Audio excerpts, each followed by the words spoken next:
conquest, he tweeted. I'm the most searched man on the planet. I've conquered Earth. I'm the highest status male on the planet. Females do not expect loyalty from me. They only expect that of lesser men. Then there was this. Imagine having less than 10 children because you're a who doesn't have 4 wives. Genetic failures. Finally, if a girl follows me and she's hot and I see a single picture of her in a private jet, it's block. Women can't afford jets. Women are all brokies. Why are you flying around on some man's jet? You should have been a virgin when I met you. Haram. All right, Andrew Tate. Now, you're getting very near the knuckle with some of those tweets. Am I? You tell me. I don't think so. I think people can understand they're semi-satirical. I think people can understand. Do you mean them as jokes or do you mean them? It's not that I don't mean them as jokes. I mean, they're a overall public commentary and observation. I do mean what I say. If I were to see a girl on a private plane on Instagram, for example, I would assume that a man put her on that private plane. I would not assume she bought it herself. What if it was... Perhaps that makes me misogynistic. What if it was Ariana Grande or Beyonce? Well, that's slightly different, isn't it? Why? Because they're famous and very They're rich. women?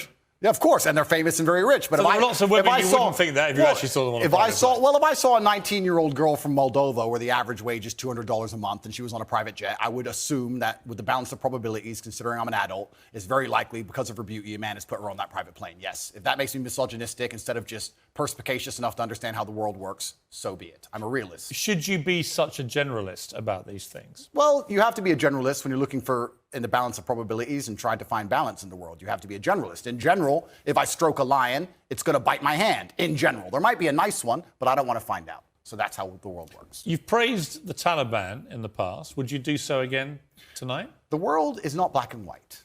The world is gray. It's very difficult to sit and make black and white assumptions about anything, to sit and say that the Taliban are completely and utterly evil and we're completely and utterly good, as you just discussed with the moral high ground. I believe that the Taliban bring law and order.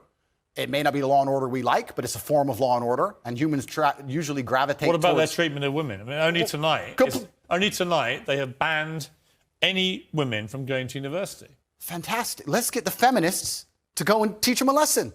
The feminists are so tough, and they stand up and say they can do anything a man can do. Let's arm them up and send them to Afghanistan. I'm sure they'll fix it. You just literally spent an impassioned first segment comparing the way, for example, Dubai handles law and order. Correct. To this country. Correct. So you do express views about different laws. Absolutely. Both places. So when I put to you a law that basically bans women from being educated, it's not... Why is it a problem for you to say, you know what, it's wrong? They're both places I've resided in, Dubai and London, so I have personal experience. I can give my personal opinion, but like I said, it has absolutely nothing to do with me with what the Taliban decide to do inside of Afghanistan. And if they decide that's the most prudent way to run their society, then we have two choices. We can either go over there and start another war that we shouldn't be involved in and waste a bunch of life, or we can sit and say it's up to them. They should govern themselves. They're people. We're no better than them. And they've decided to live their lives a particular way, and that's how they're going to live it. Like I said, if feminists are very upset and they're very disgusted by the fact that in Afghanistan, women cannot go to school, I've been told repeatedly by feminists that they're just as capable as men in all realms, and I expect them to arm themselves and fly over to Afghanistan and fix it. Feminism is defended by men. Men stand up and defend feminism, not feminists themselves, because they're incapable of violence. And we're in a situation now where you're saying that we should send men to go and fight for feminism. Why? It's not a man's problem. No, I think I'm saying feminists believe. I think men can be feminists too, because if feminism believes in equality for women, I'll sign up to it. I don't agree with radical feminists who hate men. Right? To me, the radical anything to me is a bad thing. Yeah, and I think most feminism in the West currently is radical. Well, some of it is, no question. Absolutely, but this is my point. My point is that the Taliban are going to do whatever the Taliban decide to do. If I'm a country, I will respect their law and customs. It's not my job to come along and tell other people how to live. I don't believe I have a moral high ground in that degree. And if people are genuinely upset and disgusted by it, the bottom line in most disagreements on the earth is violence. People who feel like they should go and fix it, then fix it with violence, then it can be the feminists who feel so outraged by it. But it's funny, they don't comment on these subjects, feminists. They seem to instead attack the Western male for some reason. It's an easy win for you to make women think you're not anti them, to say that when they're not given equality, as the women in Afghanistan clearly are not, because they're not allowed to go to university now, as of today, that is clearly unequal, unfair. We should all be able to agree that that is wrong. Well, certainly as a realist... Even you, tough guy Andrew It's Tate. not tough guy. I am a professional. As a professional, I can state that, yes, it is not equal. Yes, it is not fair. That is obvious for anybody. I'm not saying those things are not true. What I'm saying is it's nothing to do with me. Right, OK, but you made a concession you think is wrong then. I said it's unequal and it's unfair. Yeah, so wrong. Well, perhaps. Force yourself, Andrew. No, perhaps it's wrong under certain moral guidelines, but under the moral guidelines which are currently in charge of the jurisdiction of Afghanistan. They don't believe it's wrong. It's nothing to do with me. Well, I'm not going to sit here and tell other countries how to run their laws. I'm going to live in societies with laws I respect. You know what? I'll take unfair and unequal. Sure. Where is the line for you between masculinity, which I will always defend, and which I agree with? I think a lot of women like men to be masculine, and what has become known as toxic masculinity. And the reason I ask you is that you are engaged in that debate with men all the time. Where is the line for you where men shouldn't cross? There's no such thing as too much masculinity if it's genuinely masculine. Genuine masculinity is not out here to hurt people. It's absolutely the opposite. It's out here to protect. And when bad things happen, they call traditionally masculine men. If you need a firefighter, you need a masculine man. When you call the police because of the problem you have, you want masculine men. And as soon as a woman or a man is in trouble, when you look for backup, you look for masculine men. And masculine men have a duty to provide and protect those they care about. We have a duty to do things we don't feel like doing because we know we're supposed to do them. And that's why we stayed in the Titanic and died. Those were masculine men. Where did you 3 minutes prior to this point in the video, Andrew said something about feminists going to fight the Taliban because of the new law they just made against women attending universities. Now, for anybody who doesn't know who Andrew is, listening to that would make you assume that he's some unempathetic, heartless person for the statement he made. But he was trying to prove a point. In modern times, masculinity in men is seen as something that needs to be fixed, is seen as a virus that needs to be cured. But at the same time, when the going gets tough, we immediately revert to wanting masculine men to put things back in place. On one hand, you say they are toxically masculine, but when she hits the fan, you expect them to be masculine men.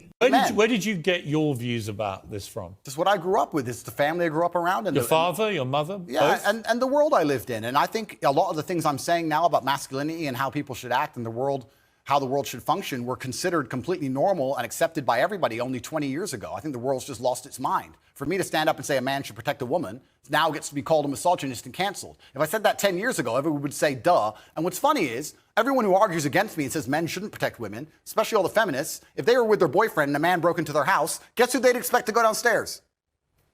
Who do you think? Think they go themselves? Are they going to Afghanistan? No, we send men to do these things. So Well, we send women in the armed forces too. You have to generalize when you make points. There are many courageous people. Exceptions do not disprove the rule. Exceptions do not disprove the rules. Men do the fighting. Right now in Ukraine, men cannot leave. Women are allowed to leave because men have to fight in the front line and women are allowed to go to Dubai. That is how it is. What do you say to young men who come to you for advice, who feel lost, who don't really know where they fit into society? I say that life as a man is exceptionally difficult. I say the most beautiful and the most terrifying thing about being a man is you're born without value. Society doesn't care about you. You're only going to be cared about based on how useful you are. You have the chance to build yourself up and become a superhero if you're prepared to do the hard work and be indefatigable enough to never quit. But if you're going to stand around and wait for a handout, nobody's going to ever respect you. And I think that a lot of people have forgotten about how difficult and how competitive it is as a man. We're always in constant competition with each other. And it's your duty as a man to stand up and say, I want to be as important and strong and good-hearted and God-fearing as possible. And I need to work hard to achieve those things. Dame Sheila Hancock says we've become too over-emotional as a society, crying too much about everything. Has she got a point? She's completely right. And the dangerous thing about overly emotional men is that they're dangerous. They're genuinely dangerous. This is what's crazy. All these people who talk about toxic masculinity and how bad it is for men to be traditionally masculine. A traditionally masculine man does things he doesn't feel like doing because it is his duty to do them. He charges into the building because it is his duty. Not because he feels like it, because it is his duty. We're now teaching the new generation of men that they don't have duty and they can just act on their feelings and act how they feel and they don't have to act as a man should. Do you know what happens when you get men who just act how they feel? You get school shooters, you get violence, you get rapists. Men who do not control their emotions are dangerous. If you find a man who is stoic, he's not going to hurt people. He's going to sit and think about his actions very carefully, and he's going to be a good man who protects and provides for his family. You find a man who just acts out on impulse and does whatever he feels like, you're going to find a dangerous man. Sitting here telling men to cry more and act with their feelings and it's okay to feel this way, that way, etc., and have no self-control. That is why we have the problems we have in the world. Absolutely and utterly wrong. So when they talk about toxic masculinity, they have it completely inversed on its head, completely and utterly wrong. We need to be teaching stoicism. We need to be teaching young men to understand that the world is very, very difficult. It's hard to be a man. You're going to feel bad sometimes. You just suck it up and perform anyway. Not to sit there and cry your eyes out or blame other people. Tough being a woman too in modern society. It's certainly tough being a woman, but I'm not a woman, so why would I speak on issues I do not understand? I'm a man. You can feel an empathy for women. I feel empathy, certainly, but I do not understand their issues. Actually, I will do it now. Okay, good. Check.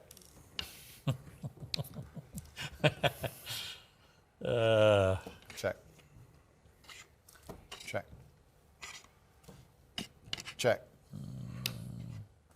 I need to buy some time. Don't say that, How long have I Piers. got? 1 You need minute to 12. Believe in yourself. Oh, I never, ever give up. Believe in yourself, I Piers. do believe in myself, thank you. Good. Self-belief is important. I do believe in myself, but this has not gone well. You're quite good at chess, I'll give you that. Yeah, well, in the chessboard of life, I've done pretty good. Mate in 2, Piers. Yeah, you can have that. Doesn't matter. It's mate in 2. Check. Mate. Good. Ah! Good game, sir. Well played. Thank you. Andrew Tate, I'll give you something. You're good at chess. Thank you. You have to be, you just beat me.